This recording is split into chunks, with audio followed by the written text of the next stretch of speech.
दोस्तों नमस्कार। गुलाब की अद्भुत और रंग बिरंगी दुनिया में आप सबका फिर से स्वागत है। आज मैं आपसे डिस्कस करूंगा और बताऊंगा कि जो हमारे गुलाब होते हैं और उसके अंदर जो सिंडर होते हैं, रीपोटिंग करने के बाद उस सिंडर का हमें क्या करना चाहिए। उनको फेंक देना चाहिए या उनको यूज़ करना चाहिए। अगर यूज़ हम करें तो किस तरह से और कैसे गुलाब के लिए हम इसको यूज़ कर सकते हैं और किस प्रकार से हम यूज़ कर सकते हैं, आज पे हम डिस्कस करेंगे। इसके साथ मैं ये भी बताऊंगा कि अब गर्मी का मौसम जा रहा है और मानसून आ चुका है।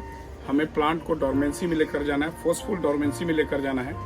फोर्सफुल डोरमेंसी में अपने गुलाब को हम कैसे लेकर जाएंगे, उसके लिए हमें क्या करना पड़ेगा और आगे आने वाले सीजन के लिए हमें कैसे तैयारी करनी है, ये सारी बातें आज हम इस वीडियो में आपके साथ डिस्कस करेंगे।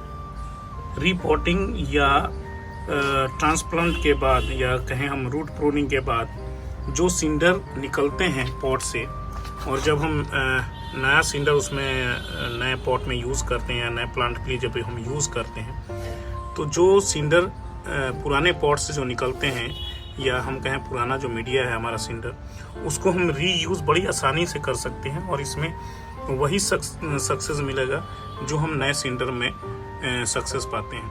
आप ये देख रहे हैं कि ये सारा जो है ये मेरा सिंडर निकला है पुराने पॉट से, पुराने गुलाब को जब मैं शिफ्ट किया। तो अब इसको मैं क्या कर रहा हूँ कि धूप में इसको सुखा रहा हूँ। धूप में सुखाने के बाद इसको मैं नेट से चाल दूंगा, वो भी मैं वीडियो आपको बनाकर दिखा रहा हूँ। और इसको फिर से ही मैं नए गुलाब के लिए या ट्रांसप्लांट करने के लिए, रूट प्रूनिंग के बाद जो हम गुलाब लगाते हैं उसके लिए मैं इसको यूज़ करूँगा और सेम वही रिजल्ट आएगा जो नए सिंडर में रिजल्ट मिलता है। तो इसको अच्छे से चाल के, अच्छे से ड्राई करके, इसका सारा डस्ट निकाल के, धोना नहीं है, वॉश नहीं करना है इसको, डस्ट निकाल के और इसको हम फिर से यूज कर सकते हैं। दोस्तों जब सिंडर सूख जाता है, जो आप यूज सिंडर है, जो हम रिपोर्टिंग से जो सिंडर निकालते हैं, मैं बता रहा था, वो सिंडर जब पूरी तरह से सूख जाता है तो हम ये नेट यूज करते हैं। ये नेट थोड़े बड़े होल्स के हैं और ये इसको कैन कहते हैं। और ये बहुत ही जहाँ पे कपड़े के टुकड़े या कपड़े जहाँ सेल किए जाते हैं, कट पीस कपड़े जो सेल होते हैं, और वहाँ पे ये बड़े आसानी से मिल जाता है। इसको कैन कहते हैं। इसमें थोड़े इसका फ़ायदा ये है कि इसके जो होल्स होते हैं वो थोड़े बड़े हैं और हमें जो सिंडर का जो साइज चाहिए होता है 2 से 8 mm चाहिए होता है। इससे अलावा इससे ज़्यादा बड़ा नहीं चाहिए और इससे छोटा भी नहीं चाहिए। इसके नीचे जो भी है 2 mm से नीचे जो भी है उसको मैं डस्ट मानता हूँ, वो हमारे गुलाब के अंदर नहीं होना चाहिए। और धोकर, मैंने जैसा बताया कि धोकर नहीं हटाना है, आपको इसी तरह ड्राई करके ही हटाना है। धो के भी अगर हटाना चाहते हैं इसको तो वो भी एक तरीका आपको मैं बता दूंगा। जिनके पास टाइम नहीं है या इतना मेहनत नहीं कर सकते हैं, वो चाहते हैं कि बहुत आसानी से हम यूज़ कर लें, तो वो भी अभी मैं बता दूंगा। लेकिन पहले ये आपको बता देता हूँ कि किस तरह से जो हमारा सिंडर जब ड्राई हो जाता है तो उसको मैं कैसे साफ़ करता हूँ और आप कैसे इसको साफ़ कर सकते हैं। अभी ये जो सिंडर जो ड्राई हो चुका है, इसको इसके नेट के ऊपर डाल देते हैं। आप जितना एक साथ उठाकर और चाल सकते हैं उतना ही डालिए, बहुत ज़्यादा नहीं होता है। 2 या 3 बार में ये बहुत ज़्यादा हमारा साफ हो जाता है। और इस तरह से डालने के बाद आप इसको नेट के को इस तरह से उठा लेंगे। अब देखिए कि ये डस्ट निकलना शुरू हो गया है और इस तरह से जितना डस्ट होता है आप इस तरीके से इसको हटा सकते हैं। और आप देखिए, तब तक ये प्रक्रिया हमें करनी है जब तक ये डस्ट निकलना बंद ना हो जाए। हमें डस्ट बिल्कुल नहीं चाहिए और 2 mm से नीचे का जो भी डस्ट है वो हमें इस तरीके से हटा देना है। और फिर आप देखेंगे आपका सिंडर साफ हो गया और ये बिल्कुल नए की तरह हो जाएगा और आप इसको गुलाब में वापस फिर से यूज कर सकते हैं। अब जो सिंडर हम अभी आपको मैंने दिखाया कि सिंडर का डस्ट किस तरह से निकालते हैं, और सिंडर का डस्ट निकालने के बाद कुछ इस तरह का सिंडर हमारे सामने बनकर आता है। ये वही सिंडर है जो इन गुलाबों की रिपोर्टिंग से निकला है। आप ये देख रहे हैं कि बिल्कुल नए की तरह हो गया है। अब इस सिंडर को हम कैसे यूज करेंगे, एक प्लांट में आपके साथ अभी रिपोर्ट करूंगा और दिखाऊंगा कि इस सिंडर को कैसे मैं अब यूज करूंगा। आप ये देख रहे हैं, ये 14 इंच का एक पॉट है, प्लास्टिक पॉट है, नर्सरी पॉट है। मैं यही यूज करता हूँ। एक तो इसकी लाइफ जो होती है वो 10 साल तक होती है, ऐसा क्लेम करते हैं दुकान वाले या पॉट बेचने वाले या पॉट मैन्युफैक्चरर। ये 10 साल इसकी लाइफ होती है ऐसा बताते हैं। इसमें आप देख रहे हैं कि ये थोड़ा उठा हुआ भी है, तो पानी निकलने के लिए आसानी होता है। ये एक स्टैंड की तरह काम करता है। इसमें इतने सारे होल्स होते हैं तो पानी कहीं भी रुकने का कोई सवाल ही नहीं उठता है, और जो वाटर लॉगिंग की प्रॉब्लम होती है वो इसमें नहीं हो सकती है। इतने सारे होल्स होते हैं, और इन होल्स के ऊपर जो ये आप देख रहे हैं टुकड़े, ये जो गमले, मिट्टी के गमले होते हैं, पुराने गमले, उनको तोड़कर ये इस तरह से तैयार किया जा सकता है। और जितने भी होल्स हैं उनके ऊपर इस तरह से इसको हम रख देंगे ताकि हमारा सिंडर बाहर ना निकले, और वाटर फ्लो जो है, वाटर निकलने का जो प्रक्रिया है वो हमारा कहीं नहीं रुकना चाहिए। इस तरह से सारे होल्स को हम बंद कर देंगे। ये सारे होल्स हमारे कवर हो चुके हैं। अब ये जो सिंडर है उसको हम इनके ऊपर डाल देंगे और थोड़े हाफ तक इसको तैयार कर देंगे। हाफ सिंडर डालकर इसको थोड़ा बहुत ज़्यादा नहीं भरना है, हमें ये देखना है कि रूट हमारा कितना बड़ा है, कितना ज़्यादा है, उसी हिसाब से हम सिंडर को इसके अंदर डालेंगे। और ये इस तरह से इसको कवर करके थोड़ा सिंडर का पार्ट यहाँ तक हम इसको भर के तैयार कर देंगे। और उसके बाद रिपोर्टिंग जो हमारा प्लांट है, जो पुराना प्लांट है, उसको हम उसका सारा रूट हटाकर और फिर वापस इसके अंदर आपके सामने लगाऊंगा, जिससे इसी तरह से आप भी रिपोर्टिंग कर सकते हैं अपने गुलाब की। तो ये देख रहे हैं कि ये कल रात को ये कुछ मैंने रिपोर्टिंग की है, ये सारे सिंडर निकले हैं, इनको फिर वापस ट्रीटमेंट करके इनको रीयूज़ करूँगा मैं। और जो मैं रिपोर्टिंग करता हूँ वो एक बार मैंने फ़ोटो भी डाले थे फेसबुक पे, तो लोगों ने कहा कि सर रिपोर्टिंग कैसे करते हैं वो दिखाएं। हालांकि रिपोर्टिंग पे मैं वीडियो पहले भी बना चुका हूं और कई बार अपने वीडियोस में आपको बताता रहता हूं कि रिपोर्टिंग कैसे की जाती है। तो आज इस प्लांट की हम रिपोर्टिंग करेंगे। इस गुलाब का नाम है सकीला, बहुत ही खूबसूरत गुलाब है। और आप ये देख रहे हैं कि मैंने अभी इसमें कोई भी चीज़ कट नहीं किया है, कुछ भी हटाया नहीं है। इवन जो ये डेड पार्ट देख रहे हैं, ये डाइबैक स्टेम है, इसको भी मैंने नहीं हटाया है। ये तभी हटेगा जब मैं प्रूनिंग करूंगा, उसी समय सारा कुछ हटाऊंगा। अभी इसमें कोई भी कट मारने वाला कोई भी काम नहीं करूंगा। अब आप देख रहे हैं इसमें सारे वीड्स वगैरह निकले हुए हैं, ये सारे वीड्स वगैरह हटा देने चाहिए, सारी गंदगी हटा देनी चाहिए। और हटाने के बाद ये सारे पत्ते वगैरह सारे हटा देंगे। अब इस गुलाब को वापस मैं इस तरह से लिटा दूंगा। और आपको मैंने अभी बताया था नर्सरी पॉट के बारे में, ये नर्सरी पॉट है, 12 इंच का ये पॉट है, और मैं इसको यूज़ करता हूँ। इससे के बेनिफिट ये है कि लाइट वेट होता है, ज़्यादा भारी नहीं होता है, सिंडर भी लाइट वेट है, तो हमें प्लांट को हैंडल करने में बड़ी आसानी होती है। और मैं सबको सजेस्ट करूँगा कि आंधी तूफान भी आता है तो ये पॉट नहीं टूटता है, गिरता भी है तो पॉट हमारा सेफ हो जाता है। इसके अंदर जो होल्स होते हैं उससे वाटर सर्कुलेशन रूट में एयर सर्कुलेशन रूट में बहुत अच्छे होता है। वाटर लॉगिंग की प्रॉब्लम नहीं होती, पानी इकट्ठा नहीं होता है, क्योंकि बहुत सारे होल्स हैं। अगर एक होल्स बंद भी हो गया तो दूसरा होल खुला होता है, दूसरे होल्स बंद हो गए तो इसमें टोटल 10-12 होल्स होते हैं, तो कभी वाटर लॉगिंग की प्रॉब्लम आपके गुलाब में नहीं आएगी। तो इस तरीके से इस प्लांट को हम वापस लेटाकर और थोड़ा सा आप अगर रूट को ऐसे ऐसे अगर करेंगे तो ये पूरा रूट आपका इस तरह से बाहर निकल जाता है। ये कुछ इधर से भी रूट निकले हुए थे, तो ये बड़े आसानी से इस तरीके से आपका निकल आता है बाहर। और जैसे ये बाहर निकल आता है तो आप देख रहे हैं कि ये सारा रूट कॉइल हुआ पड़ा है। ये जो गमले के टुकड़े हैं वो सारे लगे हुए हैं। ये धीरे धीरे बड़े आराम से इनको हम हटा के साइड में करते हैं, इनको फिर से हम यूज़ कर सकते हैं। और ये सारा आप इस तरीके से हटाएंगे और इसका हम कोशिश करेंगे कि जो रूट के आसपास जो मेन बॉल है रूट के आसपास का, वो हम डिस्टर्ब नहीं करेंगे। और उसके आसपास से कोशिश करेंगे कि 60% जो सॉइल है या जो हमारा मीडिया है या सिंडर है या कोकोपीट है, वो हम 60% हटाने की कोशिश करेंगे। और जो रूट का जाला है, इस तरह से रूट का जो जाला देख रहे हैं, ये भी रूट का जाला भी हम हटा देंगे। इस तरीके से सारा हम हटाना शुरू करते हैं। और इसके लिए आप कटर भी यूज़ कर सकते हैं। कई बार मैं जल्दीबाजी में होता हूँ तो डायरेक्ट इस तरह से रूट कट करके हटाना शुरू कर देता हूँ। कई बार टाइम नहीं होता है, छत पर अकेला ही काम कर रहा होता हूँ, तो इस तरीके से भी आप हटा सकते हैं। और ये सारा रूट इस तरह से आपको खाली कर देना है।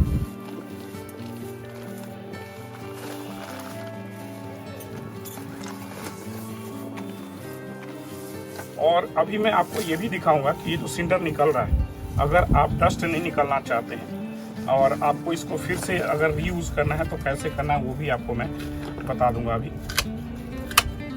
अब जैसा कि देख रहे हैं ये 60% इसके आसपास का जो पुराना सिंडर है, पुराना मीडिया जो है वो मैंने हटा दिया है। और इसके अंदर आपको रूट काले काले दिखेंगे, वो काले होते हैं, लेकिन ऐसा नहीं आता कि वो रूट में कोई प्रॉब्लम है। रूट बिल्कुल ठीक होता है। वाइट रूट हेयर्स अब निकलने शुरू होंगे इसके अंदर। और जितने जाले वगैरह हैं वो सारा जाला कोशिश करते हैं कि जो जाले हैं वो इस तरह से सारे जाले हटा दिए जाते हैं। ये सारे जाले हटाने के बाद अब इसको जो हमने पॉट तैयार किया था उस पॉट में हम इसको वापस लगा देते हैं। ये हमने पॉट आपके सामने रेडी किया था। लगाते समय हमें ये ध्यान रखना है कि ये जो ग्राफ्टिंग पार्ट है ये सिंडर के ये मीडिया के अंदर इस तरीके से इतना कम से कम जरूर कवर करे। तो इसके लिए हमें जो हमने ये सिंडर की जो अभी चाल के दिखाया है वो और इसके अंदर डाल लेते हैं। थोड़ा हाइट ऊपर आ जाएगा इस तरीके से। अब ये ऑलमोस्ट कवर कर रहा है। ये आप देख रहे हैं कि ये लेवल जो है, ये जो हमारा एज है, जो अपर एज है, उससे कम से कम 1 इंच तक नीचे तक हमारा जो सिंडर मीडिया है वो होना चाहिए। और वापस हम इसको साइड से डालना शुरू कर देते हैं। 60% मीडिया हटा दिया। उस मीडिया के साथ जो रूट थे वो भी सारा हटा दिया। और इस तरीके से हम सारा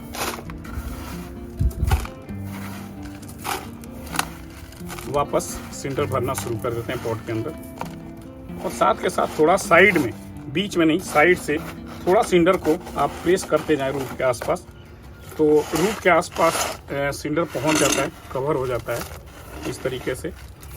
अब जो मैं जैसा बता रहा था, जिनके पास टाइम नहीं है और वो सिंडर को रीयूज़ करना चाहते हैं, तो जो सिंडर अभी मेरे पास ये निकला है, इस सिंडर को वापस, ये पानी लिया मैंने, इसमें ये सिंडर सारा वापस डाल दिया। अब आप कहेंगे कि सर आप बोलते हैं सिंडर धोकर नहीं डालना चाहिए, लेकिन मैं ये भी बोलता हूँ कि डस्ट वाला नहीं डालना चाहिए। ये सिंडर वो हैं जो हम रीयूज़ कर रहे हैं। जो आपके पास फ्रेश सिंडर आता है, कोशिश ये करें कि जो डस्ट है वो बिल्कुल रिमूव कर देना। अगर वो हो जाता है तो सबसे अच्छा है। लेकिन अगर आपको कोई शॉर्टकट रास्ता अगर कोई देखना है तो इस तरीके से भी आप कर सकते हैं। ये पानी के अंदर डाल के, और इसके अंदर आप देखें कि इस तरह से जाला वगैरह, जो रूट के जाले वगैरह हैं, वो आप इस तरह से छान कर हटा दें रूट के जाले।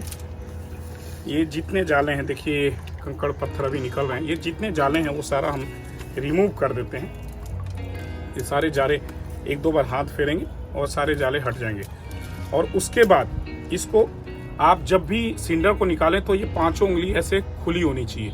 खुली उठाते समय ये पानी के अंदर जो मैं करता हूँ, ये 5 उंगली खुली जाएगी, और जब उठाऊंगा तो ये थोड़ी क्लोज हो जाएंगी। और इतना गैप रखना है कि जो 2 mm से नीचे का जो दाना है वो पानी के अंदर आ जाए, और 2 mm से ऊपर का जो दाना है, 2 से 8 mm का जो हमारा सिंडर है, 2 mm से ऊपर का जो दाना है वो हमारे हाथों में आ जाए, और वो हम इसको डायरेक्ट इसमें डाल सकते हैं। जैसा कि मैं बता रहा हूँ, ये आप इस तरह से उठाएंगे, ये आ गया 2 mm से ऊपर का दाना, और इसमें अभी भी जाले आ रहे हैं, वो आप जाले ऐसे रिमूव करके और वापस सिंडर के अंदर आप डाल सकते हैं। ये जो जाला है ये इस तरह से आपको हटाते जाना है। तो आप अगर शॉर्टकट अगर कोई रास्ता आप देखते हैं तो आप इस तरीके से भी आप, इसमें हालांकि टाइम टेकिंग है, बहुत टाइम लगता है, तो ऐसे आप इसको रीयूज़ कर सकते हैं। आप निकाल कर इस तरीके से, और जाला नहीं है तो डायरेक्ट आप डाल सकते हैं इस तरह से पानी। और ये कोशिश हमारी यही होती है कि डस्ट जो है हमारा वो निकल जाए, और जो 2 mm से 8 mm का जो सिंडर है वो हम वापस इसको रीयूज़ कर सकें। तो इस तरीके से आप इसको वापस डाल सकते हैं। अब आप देख रहे हैं ये पूरा सिंडर जो है मैं ऊपर तक डाल दिया। ये हमारा ग्राफ्टिंग नोड है, ये ऑलमोस्ट थोड़ा अंदर भी है, थोड़ा बाहर भी है। ये हमारा रिपोर्टिंग कंप्लीट हो गया। और अब सबसे बड़ा सवाल होता है कि रिपोर्टिंग के बाद हमें फीडिंग क्या करनी है, और पानी कैसे डालना है, और इस पौधे को रखना कहाँ पे है। अभी हमारे यहाँ टेम्परेचर जो है वो 25 से 30-32 तक चल रहा है, इसके बीच का टेम्परेचर है। बादल आ रहे हैं, जा रहे हैं, धूप आ रहा है, जा रहा है। ऐसे में इसको मैं शेड में नहीं रखूँगा, इतना प्रॉब्लम नहीं आएगा, प्लांट भी हमारा पुराना है। लेकिन जो नए रोज ग्रोवर हैं या सेफ साइड, आपको रिपोर्ट करने के बाद अगर आपके छत पे ऑप्शन है या जहां आपके घर में ऑप्शन है, तो कम से कम 2 या 3 दिन आप इसको शेड में रखें। शेड में भी ऐसे जगह जहां प्रॉपर हवा चलता हो, प्रॉपर हवा मिले, वहां पे आप 2 या 3 दिन रखें और वापस इसको धूप में उठाकर रख सकते हैं। जो इसमें वाटरिंग सावरिंग है वो कम से कम 2 या 3 बार आपको वाटरिंग सावरिंग करनी है। अगर 3 बार नहीं कर सकते हैं तो सुबह शाम वाटरिंग सावरिंग करें। वो भी अभी आपको दिखाऊंगा कि पानी कैसे डालना है। वाटरिंग सावरिंग करें और आपका प्लांट रेडी हो जाएगा। और 30 दिन से ऊपर होने के बाद हम इसको प्रूनिंग का कम से कम 30 से 35 दिन का गैप होना चाहिए रिपोर्टिंग और प्रूनिंग में। तो इस चीज़ का जरूर आप ध्यान रखें, अदरवाइज ब्लाइंड सूट निकलने के चांस बहुत ज़्यादा होते हैं, निकलते हैं ब्लाइंड सूट। तो इस चीज़ का आपको ध्यान रखना है खास करके। अब दोस्तों मैं बता रहा था कि हमें अपने गुलाब को फोर्सफुल डोरमेंसी में लेकर जाना है। फोर्सफुल डोरमेंसी होती क्या है, डोरमेंसी होती क्या है? डोरमेंसी वो है जब टेम्परेचर आपका बहुत लो हो जाए, यानी कि ठंड का मौसम बहुत ज़्यादा हो। जब टेम्परेचर हमारा 10 से नीचे, 8 से भी नीचे चला है, तो हमारे प्लांट्स, यानी सर्दी के मौसम में हमारे प्लांट्स अपने आप ही डोरमेंसी में चले जाते हैं। यानी कि ना वो खाना लेते हैं, ना वो कोई रिएक्ट करते हैं, ना बर्ड निकालते हैं, ना नए सूट्स निकालते हैं, यानी वो सो जाते हैं। उस केस में हम सिर्फ पानी देते हैं। अगर पानी उसमें बहुत मात्रा में है सर्दी में, तो पानी देने की भी हमें ज़रूरत नहीं होती है, क्योंकि कुछ भी आप उस वक्त देंगे तो प्लांट चूँकि सोया हुआ है, वो नेचुरल डोरमेंसी में है, तो वो कुछ भी सोए हुए आदमी को आप कुछ भी खिलाते रहें वो कुछ नहीं खाएगा। अब जो टेम्परेचर बहुत ज़्यादा बढ़ जाता है, अगर टेम्परेचर अब 42 से ऊपर चला जाता है, उस केस में भी, यानी कि गर्मी के मौसम में भी हमारे प्लांट डोरमेंसी में चले जाते हैं, नॉट नेचुरल डोरमेंसी में चले जाते हैं, यानी प्लांट हमारे सो जाते हैं। उस समय ये कुछ भी रिएक्ट नहीं करेंगे, कुछ भी नहीं खाएंगे, कोई ग्रोथ नहीं देंगे, कोई फ्लावर्स नहीं आएंगे, ये जिंदा रहेंगे लेकिन ये सोए रहेंगे। तो ये डोरमेंसी होता है, नेचुरल डोरमेंसी की बात की हमने। अब जो फोर्सफुल डोरमेंसी है, फोर्सफुल डोरमेंसी का मतलब हम जबरदस्ती इनको सुलाएंगे। आगे आने वाला सीजन, जो अक्टूबर नवंबर से इनका सीजन स्टार्ट हो रहा है, उस समय आगे 6 महीने इनको बहुत मेहनत करनी है, बहुत सारा खाना खाना है इनको, बहुत सारा केमिकल लेना है, बहुत सारे फूल देने हैं। जबरदस्ती इनसे हम फूल लेने की कोशिश करेंगे, तो उसके लिए हम कोशिश करते हैं कि ये 2 महीने कम से कम ये आराम करें, सो जाएं, इनको सुला देते हैं। अब सुलाने का तरीका क्या है? जबरदस्ती सुलाने का तरीका क्या है? जबरदस्ती सुलाने का तरीका ये है कि इनको पानी जो हम 2 टाइम या 3 टाइम देते थे, वो पानी हम 1 टाइम करेंगे। 1 टाइम में भी अगर हम 2 लीटर पानी देते थे, तो वो 1 लीटर कर देंगे पानी, यानी पानी की मात्रा हम कम कर देंगे। कोई भी इसके अंदर प्रूनिंग ट्रिमिंग नहीं करेंगे। आप देख रहे हैं कि सब ये मैंने छोड़ दिया सारे बर्ड्स। कोई भी प्रूनिंग ट्रिमिंग इसके अंदर हम नहीं करेंगे, क्योंकि अगर आप प्रूनिंग या ट्रिमिंग करेंगे तो इनके जो नोड्स हैं वो एक्टिवेट हो जाएंगे, स्टिमुलेट हो जाएंगे और नए सूट्स निकालने, नए पत्ते निकालने शुरू कर देंगे। तो कोई भी ट्रिमिंग प्रूनिंग आपको नहीं करनी है। जहाँ तक फीडिंग की बात है, फीडिंग भी आपको कुछ नहीं देना है। अगर आपको लगता है कि प्लांट के अंदर फंगस लगने का कोई खतरा है, तो आप रेडोमिल 1 ml पर लीटर करके आप रूट जोन में डाल सकते हैं। प्लांट के ऊपर भी स्प्रे कर सकते हैं। दूसरा, जहाँ पे डंप एरिया, जहाँ पे बहुत ज़्यादा मॉइस्चर है, जहाँ पे बारिश बहुत ज़्यादा हो रही है, वहाँ पे स्केल होने की इस मौसम में बहुत ज़्यादा चांस, स्केल की बीमारी होने के बहुत ज़्यादा चांस होते हैं इस मौसम में। खास करके स्केल क्या होता है, प्लांट्स के ऊपर जो आप देख रहे हैं कि हरे हरे स्टेम है, वो क्या होता है, प्लांट्स के ऊपर एक लेयर बन जाता है। हमें लगता है कि ये प्लांट का ही स्किन है और वो ड्राई हो रहा है, लेकिन वो बेसिकली स्केल होता है और धीरे धीरे वो प्लांट का सैप लेकर, जूस लेकर वो ख़त्म कर देते हैं उस स्टेम को, और हमारा वो स्टेम डेड हो जाता है। कुछ दिन बाद अगर नहीं हम ध्यान दिए तो पूरे प्लांट के हर स्टेम में वो बीमारी फैल जाती है और फाइनली वो प्लांट हमारा डेड हो जाता है। तो उससे बचने के लिए सबसे अच्छा तरीका है कि आप मिलाथियन 1.5 ml से 2 ml पर लीटर के हिसाब से हफ्ते में 1 बार बारिश के मौसम में आप जरूर स्प्रे करें। तो ये डोरमेंसी टाइम में वो स्प्रे कर सकते हैं। इसके अलावा थ्रिप्स और माइट्स के लिए आपको कोई उपाय नहीं करना है, कोई एनपीकेस वगैरह नहीं देना है और कोई फीडिंग आपको नहीं देनी है। प्लांट को सिर्फ और सिर्फ पानी देना है। रेडोमिल दे सकते हैं आप या मिलाथियन स्प्रे कर सकते हैं। इसके अलावा आपको कुछ भी नहीं देना है, कोई फीडिंग आपको नहीं देनी है। जो आपके पास कैल्शियम नाइट्रेट अगर आपके पास है अवेलेबल, तो वो 1 ग्राम पर लीटर के हिसाब से आप 15 दिनों पे during the dormancy, forceful dormancy आप दे सकते हैं। 1 ग्राम पर लीटर के हिसाब से कैल्शियम नाइट्रेट आप अपने रूट जोन में दे सकते हैं फीडिंग के नाम पे, अदरवाइज और आपको कुछ भी नहीं देनी है। जब डोरमेंसी इसकी ब्रेक करनी है उसके लिए मैं आगे एक वीडियो बना कर दूंगा, वो वीडियो आप देख के और समझ जाएंगे कि किस तरह से इसको हमें डोरमेंसी इसकी ब्रेक करनी है और किस तरह से अपने प्लांट को उठाना है। वो आगे आने वाले समय में आपके साथ वो भी मैं वीडियो शेयर करूंगा।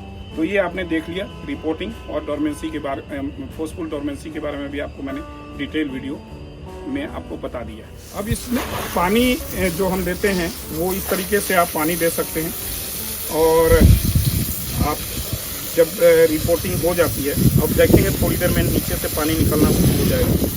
ये सिंडर आप देख रहे हैं जो हमने, ये सिंडर वही हैं जो पुराने प्लांट में लगे हुए थे, वही सिंडर में रीयूज़ किया हूँ मैं। और आप देख रहे हैं कि वो नए वाले सिंडर जैसे ही चमक आ गई, नीचे से हमारा गंदा पानी निकलना भी शुरू हो गया। इससे पता चलता है कि जो हमने होल्स हैं वो प्रॉपर ढंग से मेंटेन करनी है। तो इस तरीके से आपको प्लांट को पानी देना है, और पानी तब तक देना है जब तक नीचे से पानी निकलना शुरू ना हो जाए। आप सिंडर की चमक देखिए, कैसे गंदे सिंडर लग रहे थे और कितने अब साफ सिंडर लग रहा है। ऐसा लग रहा है जैसे मैं बिल्कुल नया सिंडर यूज़ किया हूँ। तो इस तरीके से प्लांट को नहला देना है, और सुबह और शाम कम से कम आपको पानी देना है, ताकि इसके अंदर मॉइस्चर मेंटेन रहे और ये वाइट फ्रूट अपना डेवलप बहुत आसानी से कर दे। मेरे सभी गुलाब की रिपोर्टिंग हो चुकी है, और कभी संडे, कभी रात में, कभी छुट्टी वाले दिन सारे गुलाब की मैंने रिपोर्टिंग कर दी। हालांकि कुछ गुलाब मैंने हटाए भी हैं, और अब मैं कोशिश कर रहा हूँ कम से कम एक गुलाब के रेडियस में 1 फीट का कम से कम गैप दूँ मैं। और संडे भी मैंने काम किया। हालांकि संडे को अमन जो बहुत अच्छा रोज़ ग्रोवर है, दिल्ली यूनिवर्सिटी में पढ़ता है, वो भी मुझे आकर हेल्प करता रहा। और आप देख रहे हैं कि हर एक के गुलाब की स्थिति अभी बहुत अच्छी नहीं लग रही होगी, लेकिन आपको मैं बताना चाहूँगा कि जैसे शादी से पहले लड़के दूल्हा या दुल्हन को हम लोग बहुत तेल हल्दी वगैरह लगाकर गंदा बना कर रखते हैं, और जब शादी के दिन वही दूल्हा दुल्हन पूरी भीड़ में सबसे खूबसूरत नज़र आते हैं, बहुत ही अच्छे दिखते हैं, उनकी खूबसूरती निखर कर आती है। तो वही हाल इन गुलाबों का भी होता है। आने वाले सीज़न में आप देखेंगे कि इनकी खूबसूरती किस तरह से निकल कर आ रही है। मैं इनको फोर्सफुल डोरमेंसी में लेकर जाना शुरू कर दिया हूँ। मैं कोई इनके ऊपर कोई इंसेक्टिसाइड, पेस्टिसाइड नहीं दे रहा हूँ। मेलाथियन और रेडोमिल ही दे रहा हूँ। फीडिंग कुछ भी नहीं चल रहा है इनके ऊपर, और चूँकि रिपोर्टिंग भी कर रहा हूँ तो ये स्ट्रेस में भी आ रहे हैं, इस वजह से भी ये स्थिति हो सकती है। लेकिन जैसे ही मैं अभी प्रूनिंग करूँगा, सितंबर दिल्ली में हूँ मैं, तो सितंबर के यूजुअली सितंबर के एंड में या अक्टूबर के फर्स्ट वीक में मैं प्रूनिंग करता हूँ मैं। और ये प्रूनिंग करने के बाद जो नए लीव्स निकलेंगे, जो खूबसूरती इनकी निकल कर आएगी, वो देखने लायक होगी। अभी मेरा रूफ भी बहुत मेसअप हुआ पड़ा है क्योंकि सारा काम हो रहा है। और आज ये एक सकीला जो प्लांट है वो मैं छोड़ कर रखा था कि आप लोग को वीडियो में दिखा सकूं कि रिपोर्टिंग मैं कैसे कर रहा हूं, क्योंकि कई रोज़ लवर्स हैं, बोले सर रिपोर्टिंग का एक वीडियो आप दीजिए। बस वही एक गुलाब छूटा हुआ था, और लास्ट गुलाब आप सबों के साथ बैठकर मैंने रिपोर्टिंग की, और इस तरह से मेरे छत पे सारे गुलाब की रिपोर्टिंग हो चुकी है। अब जो आगे से कार्रवाई होगी, जो गंदगी है वो सारा सफाई होना शुरू होगा और साफ़ वगैरह कर और अब फोर्सफुल डोरमेंसी की तैयारी तो ऑलरेडी हो चुकी है। उसके बाद इनको हम प्रूनिंग के लिए रेडी करेंगे, वो भी आगे मैं आपके साथ वीडियो शेयर करूँगा। तो दोस्तों, आज आपने देखा कि जो पुराने सिंडर हैं, जो ऑलरेडी हमारे पॉट के अंदर हैं, वो सिंडर उसको हम किस तरह से अच्छे तरीके से हम फिर से अपने गुलाब के लिए उसको यूज़ कर सकते हैं, क्योंकि सिंडर के अंदर कुछ भी बिगड़ने वाला कुछ भी नहीं है। सिंडर में जो पोर्स होते हैं, छोटे छोटे पोर्स होते हैं, जो एयर को अपने साथ रखता है, वो जो पोर्स होते हैं उसमें एयर्स होते हैं, ऑक्सीजन की मात्रा होती है, प्लस जब हम पानी डालते हैं तो वो मॉइस्चर कुछ रिटेन करके रखता है, जो हमारे गुलाब के रूट के लिए बहुत ही हेल्पफुल होता है। अगर हम उसको इस तरीके से, जैसा मैंने बताया, उस तरीके से वापस हम निकाल कर साफ करके और उसको उसके डस्ट पूरे निकाल कर अगर हम यूज़ करेंगे तो सिंडर वैसे ही काम करेगा जैसे नया सिंडर काम करता है। क्योंकि नए सिंडर का कोई डेफिनेशन नहीं है। ये सिंडर हमारे पास जहाँ से आता है वहाँ पे ऑलरेडी सिंडर के ऊपर बहुत सारे पेड़ पौधे लगे होते हैं, बहुत सारे जंगल और वीड्स ऑलरेडी उगे हुए होते हैं, यानी कि ये सिंडर कोई ना कोई प्लांट यूज कर रहा होता है, फिर वहाँ से ट्रीट करके और जो सिंडर है वो हमारे पास पहुँचता है। तो वही ट्रीटमेंट अगर आगे हम यूज करके और फिर हम अपने प्लांट के लिए यूज करें तो हमारे प्लांट के लिए वैसे ही फायदा करेगा जैसे नया सिंडर काम करता है हमारे गुलाब के लिए। तो आपको इसी तरीके से सिंडर को डस्ट हटाकर और फिर से यूज करना है। अगर आपके पास उतना टाइम नहीं है कि इतना आप ट्राई करें या जगह नहीं है और उसको डस्ट को हटाने में आपको कोई तकलीफ आ रही है, तो मैं जैसा बताया कि पानी से जिस तरीके से मैंने बताया वो उस तरीके से भी पानी से निकाल कर अपने सिंडर को आप यूज कर सकते हैं। और बिलीव मी, ये वैसा ही सिंडर काम करेगा जैसा आप सो कॉल्ड नया सिंडर जिसको बोलते हैं वो जैसा काम करता है, वैसा ही ये सिंडर भी काम करेगा। इसमें कुछ भी बिगड़ने वाला कुछ भी नहीं है। इसके अंदर कोई न्यूट्रिएंट्स नहीं है, न्यूट्रल है, इसका पीएच भी न्यूट्रल है। इसके अंदर न्यूट्रिशन पावर भी बहुत ज्यादा नहीं है, बहुत कम मात्रा में एनपीकेज हैं इसके अंदर। तो जो भी पुराना सिंडर है उसको आप फिर से यूज कर सकते हैं। मैं सिर्फ यही कहना चाहता हूँ, इसको आप फेंकिए नहीं, आप प्रॉपर ढंग से यूज कीजिए, आपको बार बार सिंडर खरीदने की जरूरत नहीं पड़ेगी।